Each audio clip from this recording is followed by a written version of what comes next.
تبارک الذی بیدہ الملک وہو علی کل شیء قدیر، بڑی بابرکت ہے وہ ہستی جس کے ہاتھ میں ہے پادشاہی، راج اس کا ہے، پوری کائنات پر اس کا راج چل رہا ہے۔ دنیا میں بغاوت ہے، کیوں ہے؟ وہ اپنے ایمان کے دعوے داروں کا امتحان لینا چاہتا ہے بس، ورنہ سورج، چاند، گیلیکسیز، پوری کائنات اور خود ہمارے جسم کا ایک ایک ذرہ اس کے قانون کا پابند ہے، تابع ہے۔ ہمارا جسم ہمارے اختیار میں کہاں ہے؟ میں تنگ آ جاتا ہوں، 2 دن ہوتے ہیں یہاں سے تو طبیعت خراب ہو جاتی ہے، جب تک کہ پھر وقت لگتا ہے، قینچی لے کر بیٹھتا ہوں۔ اگر میں چاہوں کہ یہاں بال نہ آئے، میرا جسم ہے، میرا تو اختیار نہیں، وہ تو آئیں گے۔ تو ہمارا جسم بھی جہاں تک اس کی فزیولوجی کا تعلق ہے، اس کی اناٹومی کا تعلق ہے، یہ سارا اللہ کے قانون کے تابع، میرے تابع تو نہیں۔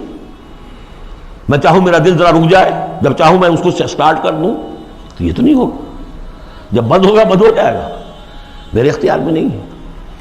لیکن یہ کہ جو ہماری اختیاری زندگی ہے اس میں ہم نے طے کر لیا ہے کہ اللہ کی نہیں مانیں گے، اپنی مانیں گے، اپنی مانیں گے، اپنی بیویوں کی مانیں گے، اور جو بھی نظام ہے اس کے ساتھ وفاداری کریں گے، چاکری کریں گے، ان کی ملازمت کریں گے، ان کے رتھوں کے اندر ہم بیل بن کر جتیں گے تاکہ ہمیں عیش ملے، دنیا کے اندر ہمارے لیے مقامات ہوں، ہماری عیش ہو، بس اللہ خیر صلی اللہ۔ تو یہ ہے اصل میں امتحان۔